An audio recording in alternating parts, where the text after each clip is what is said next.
Okay, so with the recent ending of NXT and with the TNA invading the whole show and the whole setup throughout the show of them showing off TNA talent at the Performance Center, and the week before that, TNA talent tweeting shit. TNA's coming out with merch talking about some "We Are TNA." It's obviously that they're setting up for some sort of invasion angle.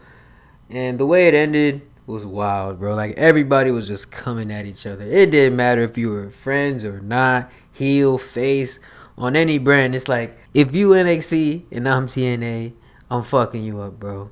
And I expect the same out of you. So that's pretty much how it ended. And I think now is the perfect time to book a TNA NXT Worlds Collide. Yes, a Worlds Collide, I've really been thinking about this for a while, and honestly, I don't have a set storyline for how I want them to book the show exactly. I don't really have a setup or anything. I just have a bunch of matches, a bunch of dream matches that I want to be put together, bro. And I just kind of made a little list or whatever, and in the end, I guess there is some sort of storyline to be told. But first, we gotta do Javon Evans versus Slater. Yes, this is definitely the one, bro. This is bro, the two high flyers, two blue chippers of each of their companies that have recently came up in the last 2 years. They both have very similar styles. They're both faces. And that's where I have a problem, because like you don't want to bury nobody, like anybody throughout this whole show. You don't want to bury nobody throughout this whole shebang, and you do want definitive winners. But I mean, this one is just hard to say because they're both so young and have promising careers. Slater had that awesome moment with AJ Styles, the match with Moose, and honestly, bro, like the sky's the limit for both of these guys. I mean, where they're at now is not where they're gonna be in 5 years. Like, guarantee it. And I feel like a loss to each other on a major level like this would kind of derail what they have going on. But I don't know. Maybe I'm wrong, and maybe it's fucking retarded to say that this one ends in a draw. Yes, man. I don't know. We could do the whole two shoulders down while they're both laid out on the mat and something like that, or I don't know, a count out. But like, is it just gonna be a regular singles match? I don't know, man. But just let them cook out there, man. You don't gotta listen to me, man. I'm not here to book the shows. I'm not here to produce how I want a match to go. But man, Slater versus Javon, you know what time it is, bro. You know what they need to do, bro. It's gonna be a face versus face thing, so it's gonna be just great wrestling, going toe to toe. And anyway, the next one. Now there's a little bit of a story here, but the next one is JC Jane versus Ash by Elegance versus Fallon Henley versus Indy Hartwell. Okay, now I really like this one. Oh yeah, and this is for the Knockouts title, because I think soon enough JC's gonna lose that NXT Women's Championship. She's had a hell of a run and all, but she will still be in some sort of the like main event scene. Like, she's definitely proven herself the last few months. All that hard work, all them years of being a sidekick and this and that is really paid off, and everybody are recognizing it. But like I say, she will still be in the main event scene, in the clutches of the Knockouts title. You know what I'm saying? How does that sound? And like, we already know with Fallon and Nyx every week, bro. I feel like these three bitches just hate each other. They're just like flat out roasting each other sometimes. Sometimes like one person will get beat the fuck up, and it's like, oh, hey man, that's what you get. It's like, damn, bro. Like, y'all not even gonna just like build up to the heel turn, like, or what if healer turn. But yeah, we all know that there's already dissension within the Fatal Influence, this fickle ass group. And Ash by Elegance is always in the clutches of the Knockouts title, or she's the actual champ right now, so go figure. And for some reason they've been pushing Indy Hartwell in the main event scene for whatever reason. I don't know, but they're doing that. And yeah, I feel like this match would be pretty fun. And honestly, who I want to go over, I'm going for Fallon, man. Fallon is so clean out there, bro. Oh my goodness, top five in NXT, top five. Just like women, like in like just like in general, like in life.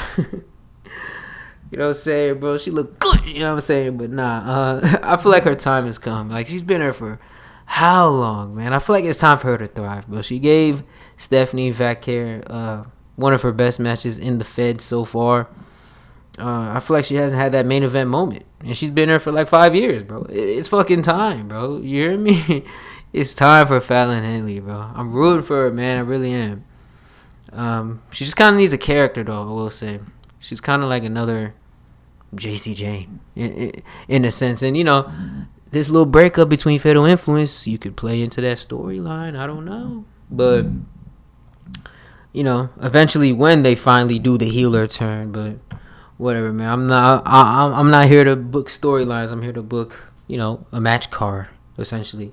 The next one is a title match, and it's Jordynne Grace versus Masha Slamovich. Now, they've already had a bunch of matches in TNA and shit. Pretty much, or her past run in TNA, right before she got to NXT. It was pretty much the Masha versus Jordynne show. I mean, no one else is really believable to dethroning her until the GOAT Tessa Blanchard came back. But we finna get to her. But yeah, anyway. And I want to say this time they run back their series of matches. And apparently they have some really good matches. I haven't checked it out. Apparently they're great dance partners or whatever, but I haven't checked it out. But this time it's a new dynamic. It's for the NXT Women's Championship. Because I think soon enough Jordynne will have that. I think, like I said, JC's going to lose it. I don't know if it's going to be to Lola, but I mean, Lola's not going to hold it for long.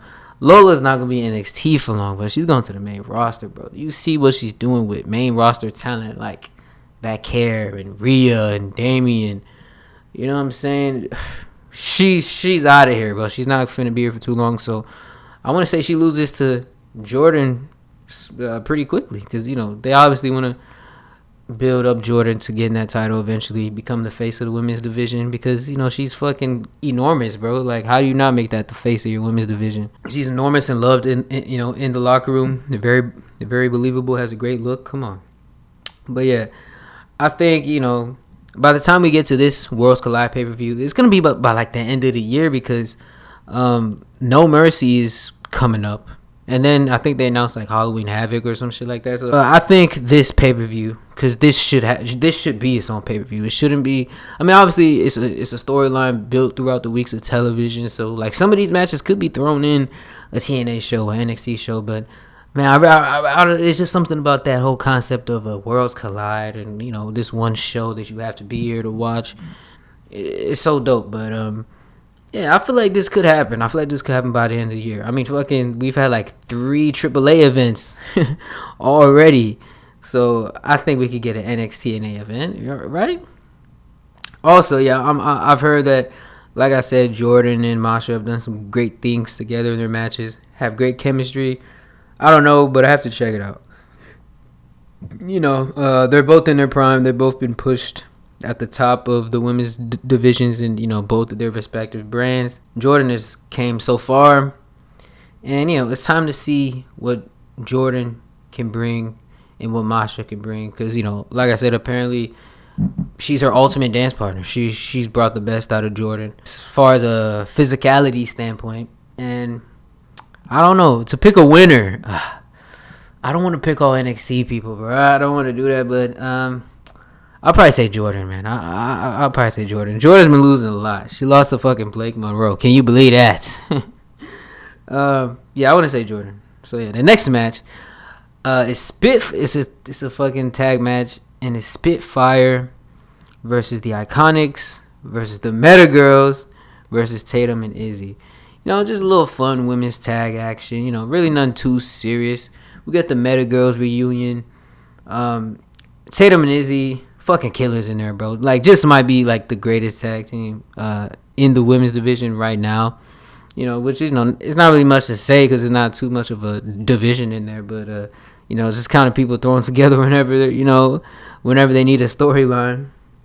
The Iconics, you're gonna get some comedy shit from the Iconics. Spitfire, the way they wrestle, like the whole style is literally in their name. It's just a spitball of fire, and it's intense and all that. And yeah, man, Tatum and Izzy, bro, they're fucking undefeated, man. I'm trying to tell you, they're such a good team, and I just didn't expect this out of them, because we got the serious big girl, who's kind of like Charlotte a little bit, kinda, not really, huh? But And then we got the weird like technical chick, man, like perfect alliance, bro. I swear. Bro. At first, I wasn't too sure about it, but you know, at this point, at any time I get to see Tatum in the ring, it's a good time, bro. You feel me? I feel like she definitely deserves more TV time. You know, regardless of whatever team or story she's in, whatever she falls into, I'm not mad at it. Like I said, Spitfire, their name tells the story of, you know, how they are in the ring. Like, they literally run down to the ring like Ultimate Warrior. You feel me? And Meta Girls, we got Mirage Sade doing her own thing now. I mean, I didn't think she was ever bad, at this. You know, at least, or, you know, like shit enough and not showing enough progress to be let go. But I mean, bro, she had a match with the Hardy Boys that looked pretty fun and, you know, good. And I like her look and her whole presence. You know, I feel like she has it down. I mean, you know, you can always be better at stuff, but I didn't think she was ever that bad. But regardless, I feel like now especially, you know, that she's kind of a single star in TNA. She can now be standing next to Lash again. We get that face off. We get that entrance back together. And, you know, it's like nothing happened. It's like motherfuckers ain't get released. And it'll be a good time, bro, you know? And who goes over? Fuck. Meta Girls? Tatum Izzy. Yeah, definitely Tatum Izzy on that one. Tatum is so fucking good, bro. Oh. Anyway, next match is for a championship. We got Sol Ruka, you know, the North American Women's Champion, versus Kelani Jordan, because we all love that. But this time, with another woman versus Tasha Steelz. Okay, now we all know about Sol and Kelani killing this shit. You know, this would have been the trilogy, or you could consider this a trilogy, but because, you know, like with their Heat Wave and then their much better Battleground match, in my opinion, man. I just feel like Heat Wave was such a fucking ballet dance and like flippy shit, while, you know, Battleground was, you know, much more gritty. You know, at that point they were seasoned, you know, and they had a new dynamic with, you know, Zarya outside the ring, and they had just both gotten better in that past year. But yeah, it was much more hard hitting and shit. But yeah, anyway, this time we have Tasha Steelz in the mix, a woman in TNA who she's touched the main event scene sometimes. She's had matches with Jordan for the title and shit. She's aligned with, you know, a champion, or I think a former champion, Mustafa Ali and his faction. And like, we have this new little mix of Tasha in this match with Sol and Kelani, with her gang with her too, with, you know, the fake ass Secret Service, her little crew outside causing all type of distractions. And, you know, it could be fun. It could be a fun little dynamic. You know, it probably won't be better than their Battleground or Heat Wave match, but come on, bro. It's Sol, Ruka, and Kelani in the ring again. Come on. But this time I want to say we also get a big turn, because, you know, this is a big event. We get Zarya turning on Sol Ruka. Yes, finally, bro. And like I said, this is for the North American Championship. And Zarya turns on Sol because, you know, the whole story that's, you know, kind of being told with Zarya right now, which is, you know, jealousy or whatever, because, you know, Zarya should be a singles competitor. And, you know, I kind of hate when they bring up these hyped up indie talent, and, you know, for sure they're going to bring them to NXT, and I have no problem with that. But when you pair them with somebody and, you know, you kind of cut them down, you don't pull the trigger on them soon enough, and it's like you're like wasting them away. You know, while she's, you know, getting a little more popularity with Sol Ruka, there's a little cool dynamic that we didn't expect. Like I said, it's grown on me, bro. I feel like anything could really work on a pro wrestling TV show, but, you know, the whole, you know, the serious, you know, Zarya and like the wavy Sol Ruka is being told and is being shown in, you know, segments and promos that, man, Zarya's looking at Sol with these two fucking titles, these two shiny ass titles on her waist and shoulder. Sometimes she can't even hold both. While Zarya has none. And like, nigga, that jealousy is gonna reach a boiling point. And to a point where, Soul is in the corner while Tasha and Kalani are in the middle of the ring, and then she hits a fucking double Soul Snatcher on the both of them and could literally pin any of them, and just out of nowhere, pure envy, Zarya spears Soul, and Tasha pins Soul to get the win, and Tasha wins the North American Championship. And yes, this has to happen. Something like this has to happen on this show, where at some point a TNA person has to hold the NXT title, because at this point it's getting insane, bro. Ever since they've come up with this collab shit, ever since they've started this whole thing, it feels like NXT is shitting on TNA.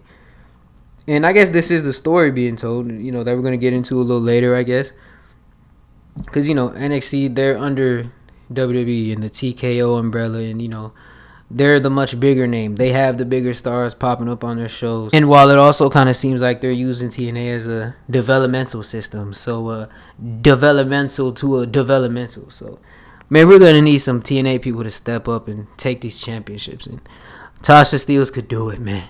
I believe, man. So yeah, that's that. And this would be so fun, bro. This one will be so fun, all right? So speaking of TNA wins, the next match is Xia Brookside and Blake Monroe versus the Beautiful People. Now, I know the Beautiful People are not active, but, man, they're just so iconic, bro. Like, I just can't stop thinking about them, But, I was never too into Stardom, but, just looking at these images side by side, we got Xia and Blake, both at Stardom, when they were a tag team and cool. They're not cool no more, I guess. But, you see them, right? Girly to all fuck. And, they can still go in the ring and, still go at it with some of the best. And then look at the Beautiful People. Girly as fuck, too. Went at it with some of the best in the TNA roster at the time. And, yeah, I feel like this dynamic is dope. And I think Blake and, a lot of the women's wrestlers nowadays have cited the Beautiful People as a huge influence in women's wrestling. And no doubt how they have one of the greatest entrances in pro wrestling history. So, yeah, like, this would be pretty fun. This would just be a little girly match. The girls are running the show. I think there's a lot of girl matches on this card. And, yeah, this would be another fun one. Xia and Blake have history. Like I said, they were a tag team in Japan. So on TV, you could tell that story of them coming back together, since they had some sort of feud that, broke them apart. And you bring back the Beautiful People.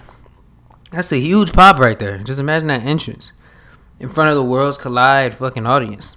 And, with the Beautiful People being inducted into the TNA Hall of Fame coming soon, this would be like a cool little match, like a cool little run for these Hall of Famers. Another match, another much more serious women's tag match. Another women's tag match. Who the fuck am I? Tony Khan? Nah, but we not just throwing it together like, what I'm saying, like a dumbass. Nah, but yeah, anyway. It's with Tessa Blanchard, okay? The GOAT came back finally, unsuspended. Hopefully that happens soon so she can be a part of this. I just made everybody mad, didn't I? Tessa Blanchard, the GOAT, and Alicia Fox, or, Vix Crow as she's going by now. And like, this match then it has to be a tag team match, because it's already a story with it's mainly a story with two people.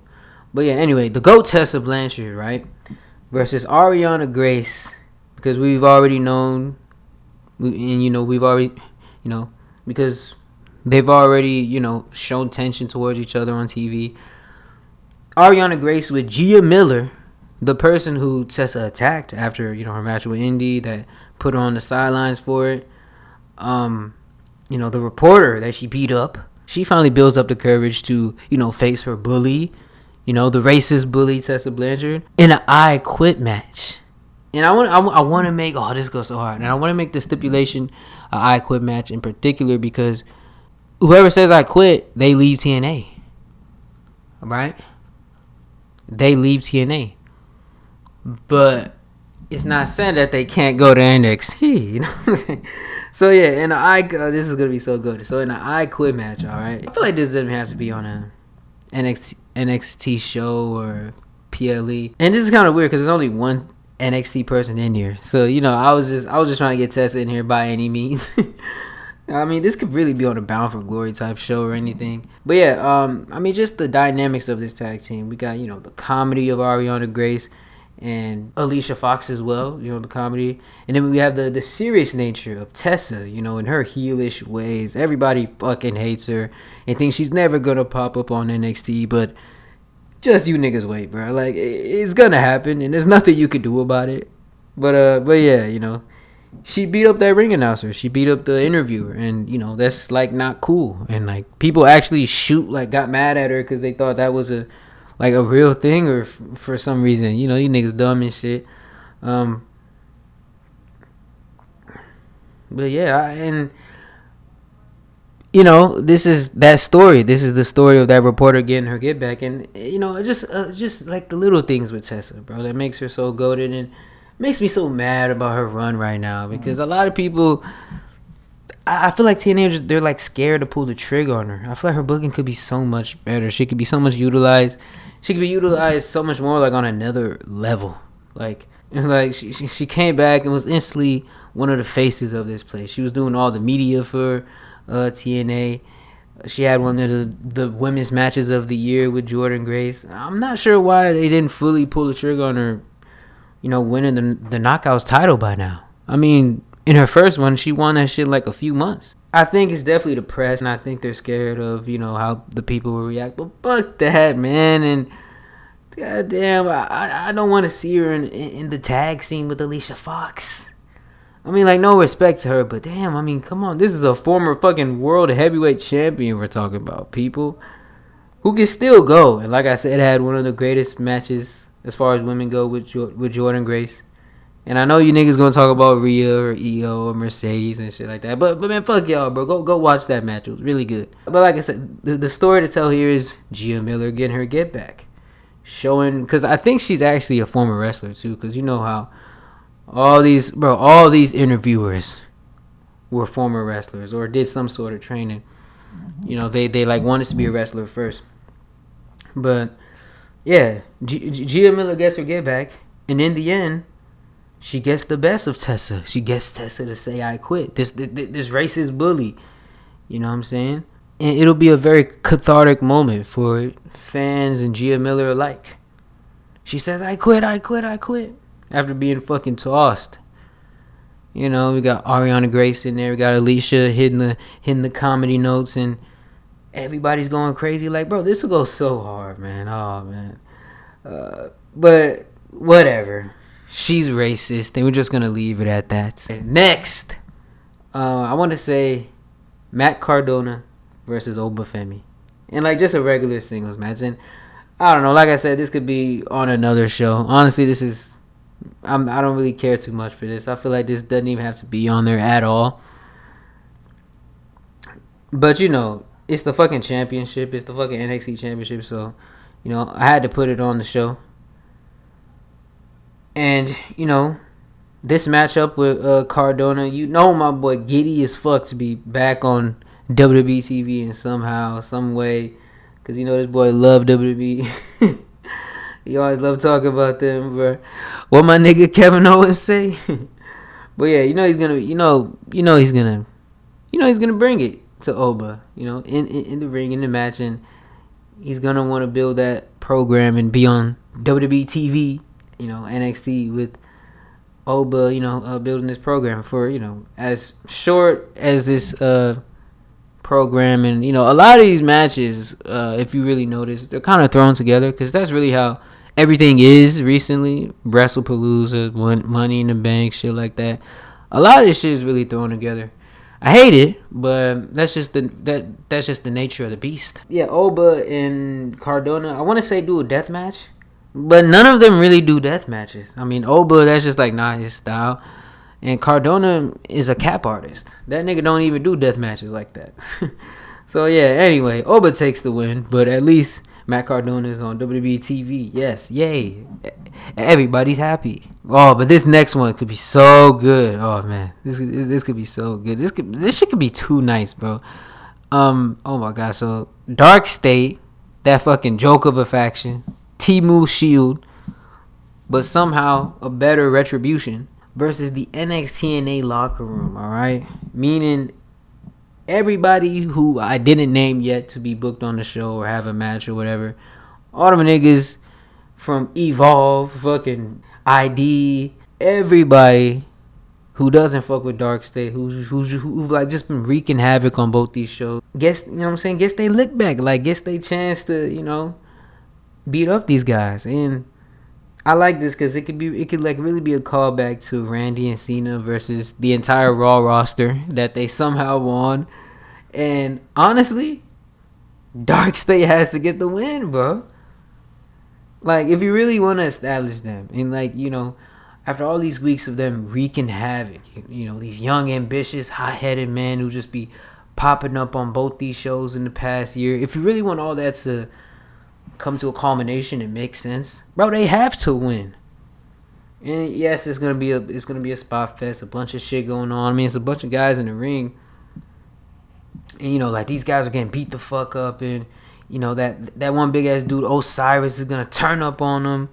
Dion is gonna use that rage of his and just like start spazzing. Saquon is gonna use his high flying abilities. I guess he's kind of the only, you know, high flyer one, I guess. And then fucking what was his name? Alex.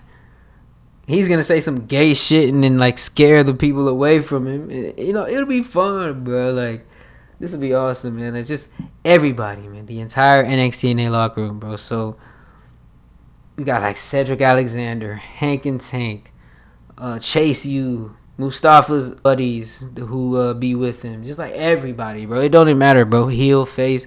Like, fuck these guys for fucking up our TV programs for the past few months with this fake Shield bullshit. So yeah, everybody who's not booked, come get your lick and come get pinned because these guys are going over, bro. But yeah, anyway, yeah, this is awesome. Next match, Mustafa Ali versus Ethan Page. Okay, for the North American Championship, bro. Finally, Ali gets that North American Championship match that he didn't get to get before he got fucking released. Like right before, like I think like the day before he was about to do No Mercy. But anyway, I feel like, you know, I put this together because obviously the characters are similar. You know, we have the proud Canadian and then the fake politician. And then you could bring Chelsea along with Ethan, but, you know, she's on the main roster, and, you know, her husband is on the show too, mind you, so I don't think she'll be going with Ethan and, like, not Matt, because that's kind of fucked up. But yeah, regardless of, you know, whoever is on the outside, this would be a good match. I feel like this is something that would have happened on, like, the indie scene somewhere. I feel like this match probably happened before, but I feel like they could run it, and it'll be a really good, solid match. And this also doesn't even have to be on the Collide show, but, you know, if we're colliding these two similar characters, I feel like it makes sense, and it'll be dope. But regardless, all of this culminates into this NXT rivalry, all right? Yeah, in the main event, right? And it's a cage match of death. The cage of death, man. I don't know if y'all know about what the cage of death is, but essentially, I'm not sure who came up with it, but I know of it from Ring of Honor versus CZW. Like, I think it was back in like 02, 03. It would be like these annual yearly events that included people like goddamn Necro Butcher, I think Low Key, Jake Evans, I think Jack Evans, whatever, Matt Sydal, CM Punk, Samoa Joe, Bryan Danielson, Homicide, Roderick Strong, Prince Nana. Like, really good shit to watch, but hard as fuck to find and watch because it's like fucking 240p and shit. So we're gonna need some updated versions of that. And like, this could be that. This is essentially that. I mean, what it is. I mean, honestly, this could really just be a War Games match. I don't know, but I feel like that's so fucking played out at this point. I feel like Cage of Death is more warranted. You know, nigga, this is Invasion. And, you know, like I said, the story that's being told with TNA and NXT is kind of similar, I guess. I mean, it's kind of a different dynamic, but there's still a sense of pride where it's like Ring of Honor, basically, they took pride and honor in wrestling. Like, they always shook hands before a match. While CZW was that trash death match, hot dog handshake, whatever shit, and the leader of Ring of Honor, the head writer, the head coach, was Jim Cornette, and he was always letting it be known how he felt about CZW. And I feel like we could get that too. I feel like we could get some promos by Shawn Michaels talking about TNA, and we could get a super kick. I'm pretty sure nobody will mind that. And it basically all culminated in this big ass death match to see which company was superior. And it wasn't a death match, cage of death. I know you might be thinking niggas is falling off shit in it. Like, it was just in the cage, and niggas got eliminated. Kind of like Survivor Series rules. Like, once everybody got in, then somebody could get pinned. I think that's how it went. So that's pretty much War Games. This could be War Games, I guess. But, man, KJ, that sounds cooler. But anyway, so I want to set this up. We got Team TNA, right?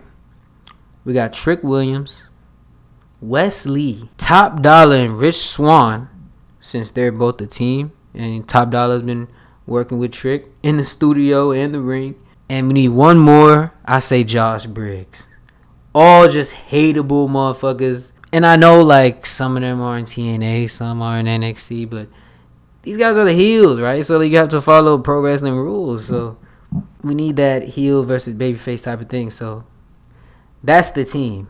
Nobody likes these guys, all right? It makes sense. And on the other side, I don't even want to call this Team NXT, but we might have to call it Team NXT. And it's Joe Hendry, Mike Santana, loved by the NXT audience, right? Ricky Starks, Yoko, that Japanese wrestler from Noah. And I don't know why I put fucking AJ Styles. That's never happening. I don't know, bro. I think I was dreaming or some shit, bro. I was faded, boy. Let me tell you, but now I don't know. I think AJ could pop out at least at the beginning of the show and like announce it, like, "Hey, welcome to Worlds Collide." You know what I'm saying? Kind of like how Ray be starting the AAA shows. But nah, man, this could go hard, man. I like this. I really do, bro. I want to say Cage of Death, but they're honestly probably gonna go War Games with it. Survivor Series. Put some of these matches on other NXT PLEs, TNA PLEs. Maybe they won't have a dedicated Worlds Collide, but if they do, it should definitely go this route, bro. So yeah, Team NXT or whatever, the face team goes over because I want to say the whole dynamic, if you really think about it, Trick being this, cocky champion, thinking that he's running TNA, while he's on the team with, some guys that are in TNA like Top Dollar and Rich Swann, who, want that spot, want that spot too. And, he's all cocky and, he's being Trick, the star of the show. Like, in the match, I feel like the story could be told throughout, and it just builds up to the climax at the end that everybody kind of turns on Trick. And, like, no one really wants him in either NXT or TNA. So, yeah. And then, the other team, the face team, it's more of a sound allegiance. Everybody's on the same page. You got to send the fans home happy. So, yeah, the face team goes over. I'll say. That's how I feel all this should go, bro. You know what I'm saying? This goes so hard, bro.